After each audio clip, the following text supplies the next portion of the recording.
Good morning. कैसे हैं आप सभी? आई होप आप सभी बहुत अच्छे होंगे और अपने काम को निरंतर रूप से कर रहे होंगे, बिल्कुल मेरी तरह। जी हाँ फ्रेंड्स, आप सभी के रिक्वेस्ट पे मैं एक कंटेंट को रेडी करके आई हूँ। PESL के बारे में आज मैं संपूर्ण जानकारी देने वाली हूँ, तो वीडियो लास्ट तक देखिएगा। एक एक पॉइंट पे बहुत सारी मेहनत जुड़ी हुई है। सबसे पहले तो आप सभी को मैं थैंक यू बोलना चाहती हूँ, क्योंकि आप सभी ने मेरे वीडियो को इतना ज़्यादा सपोर्ट किया, इतना ज़्यादा प्यार दिया, इतने ज़्यादा कमेंट से तो मैं बहुत ज़्यादा शॉक्ड रह जाती हूँ कभी कभी। इतना सारा प्यार मिलता है तो अच्छा भी लगता है, और इसी मोटिवेशन के साथ मैं अपने कंटेंट को रेडी करके आप तक लाती हूँ, क्योंकि आप सबकी उम्मीद से ही हमारा उन्नति होगा। तो चलिए अब आगे बढ़ते हैं, जानते हैं PESL कंपनी के बारे में। तो PESL का फुल फॉर्म पहले जान लेते हैं। पावर एनर्जी सर्विसेज लिमिटेड इसका फुल फॉर्म होता है। तो PESL के बारे में अगर क्वेश्चन पूछा जाए कि PESL क्या है, कैसे काम करता है, वो सारी जानकारी मैं अभी आपको बैक टू बैक दूंगी। उससे पहले जान लेते हैं कि PESL पावर ग्रिड की ही कंपनी है, सब्सिडरी कंपनी है, और पावर ग्रिड का 100% शेयर है PESL में। तो आपके मन में ये चल रहा होगा कि जब PESL पावर ग्रिड की ही सब्सिडरी कंपनी है तो फिर PESL अलग कंपनी की क्या ही ज़रूरत है। तो इसकी ज़रूरत है फ्रेंड्स। एक्चुअली पावर ग्रिड का जो कोर बिजनेस है वो बिजली ट्रांसमिशन है, और पावर ग्रिड पूरे देश भर में बिजली उत्पादन का 50% से ज़्यादा बिजली का ट्रांसमिशन करती हैं। तो भविष्य को देखते हुए पावर ग्रिड अपने बिजनेस का विस्तार करना चाहती है। इसी के लिए इन्होंने PESL कंपनी का निर्माण किया। तो PESL कंपनी का जो मुख्य काम है वो सोलर प्लांट लगाना, सोलर पावर प्लांट लगाना, electric vehicle charging station, smart metering, TVCB based transmission line, distribution इत्यादि। इसके इतना जानने के बाद आपके मन में एक क्वेश्चन आएंगी कि अगर मेरा जो है जॉब PESL में हो जाता है तो क्या पावर ग्रिड में ट्रांसफ़र होने का चांस है? तो इसका आंसर है नहीं, क्योंकि PESL कंपनी का जो अलग जॉब प्रोफाइल होता है, उनकी अलग क्राइटेरिया होती है, सब कुछ उनका अलग होता है, तो आपका पावर ग्रिड में ट्रांसफ़र नहीं हो सकता है। तो इतना हम समझ गए कि PESL का अलग पे स्केल, प्रमोशन क्राइटेरिया, एग्ज़ाम, सब कुछ पैटर्न अलग होता है। तो ये मुमकिन नहीं है फ्रेंड्स कि PESL में जो ज्वाइन किया है उसका ट्रांसफ़र पावर ग्रिड में हो जाए। अब मैं बता दूं कि PESL का सिलेक्शन प्रोसेस क्या है, एग्ज़ाम पैटर्न क्या है, सैलरी क्या है, प्रमोशन क्या है, अगर आप जॉब छोड़ते हैं तो कितना बॉन्ड भरना पड़ेगा, ये बॉन्ड क्या होता है, सब कुछ जानकारी अभी मैं दूंगी। वीडियो में अंत तक बने रहें। तो अब जान लेते हैं कि PESL का जो जूनियर इंजीनियर का पोस्ट है उसका ये है नोटिफिकेशन। आप ये देख लीजिए अच्छे से। इसमें जितने भी एग्ज़ाम पैटर्न है, कितने घंटे का एग्ज़ाम होता है, सब कुछ दिया हुआ है। ये नोटिफिकेशन जब भी आएंगी, अगर आपको मन है तो आप फॉर्म फिल कर सकते हैं।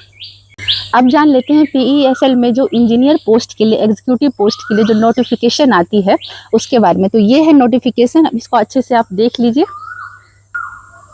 तो अगर आप इंजीनियर पोस्ट के लिए एलिजिबल हैं तो आपका जो गेट का स्कोर रहेगा उसको पावर ग्रिड शॉर्ट लिस्ट करके इंटरव्यू के लिए बुलाएंगी।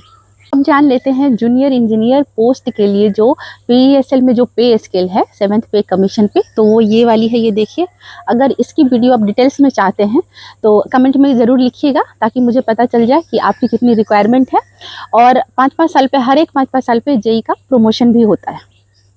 अब जानते हैं इंजीनियर पोस्ट के लिए क्या पे स्केल है, तो वो भी 7th पे कमीशन पे होगी फ्रेंड्स। तो ये मैंने साइड में दे दिया है, आप ये देख लीजिए। अगर इसकी भी वीडियो आपको डिटेल्स में चाहिए तो कमेंट सेक्शन में ज़रूर बोलिएगा। और इनका भी इनका भी प्रमोशन जो है, इनका भी प्रमोशन 5-5 साल पे होंगी। तो जैसे कि हमने अभी आपको बताया कि पावर ग्रिड में और PESL में क्या अंतर है, तो आपने अभी समझा कि पावर ग्रिड का ही कंपनी है PESL। तो अब बात इसमें ये आती है कि जब आपकी ज्वाइनिंग हो जाएगी JEE पोस्ट पे, तो उस टाइम ना आपको PESL जो है एक एग्रीमेंट साइन करवाएंगी, सर्विस एग्रीमेंट, बॉन्ड का। तो उसमें क्या है ना, उसमें ये रूल रहता है कि अगर आप सर्विस कर रहे हैं 4 साल ट्रेनिंग पीरियड लगा के, हाँ, तो उस सर्विस एग्रीमेंट में ये रूल रहता है कि अगर आपको किसी भी कंडीशन पे कभी भी आपको ऐसा लगे कि मुझे ये जॉब नहीं करनी है, छोड़नी है, तो उस एग्रीमेंट में ये लिखा है कि ट्रेनिंग पीरियड आपका लगा के 4 साल जो आपका सर्विस टाइम होगा उसके अंदर अंदर अगर आप जॉब छोड़ते हैं तो आपको एक बॉन्ड अमाउंट भरना पड़ेगा PESL को। तो वो वही बॉन्ड अमाउंट के बारे में अभी हम डिस्कस करेंगे। तो ये देखिए, जैसे कि मैंने अभी आपको बताया कि ट्रेनिंग पीरियड लगा के 4 साल, आपका 4 साल एबव होना चाहिए, तब आपको बॉन्ड नहीं भरना पड़ेगा। लेकिन 4 साल से पहले अगर आप जॉब छोड़ते हैं तो आपको बॉन्ड भरना पड़ेगा।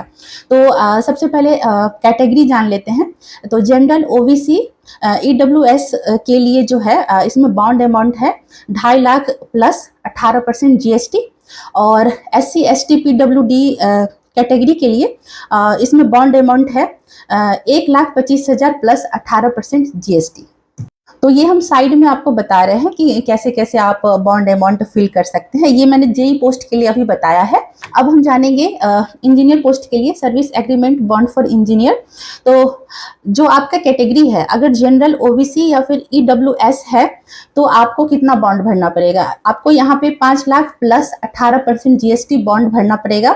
अगर आपकी कैटेगरी एससी, एसटी, पीडब्ल्यूडी है तो आपको 2.5 लाख प्लस 18% जीएसटी का बॉन्ड भरना पड़ेगा पीईएसएल को।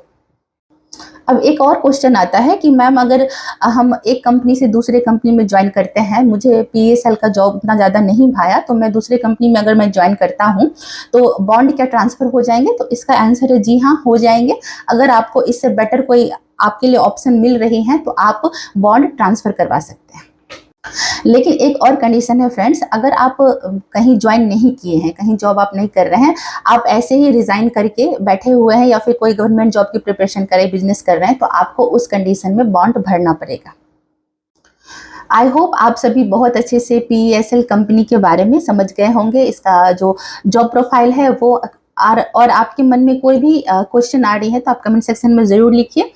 सर्विस बॉन्ड के बारे में मैंने थोड़ी सी जानकारी आपको दी है। अगर डिटेल्स में आपको इस बारे में जानना है तो कमेंट सेक्शन में ज़रूर लिखिए। तब तक के लिए लाइक, शेयर, सब्सक्राइब ज़रूर कर दें।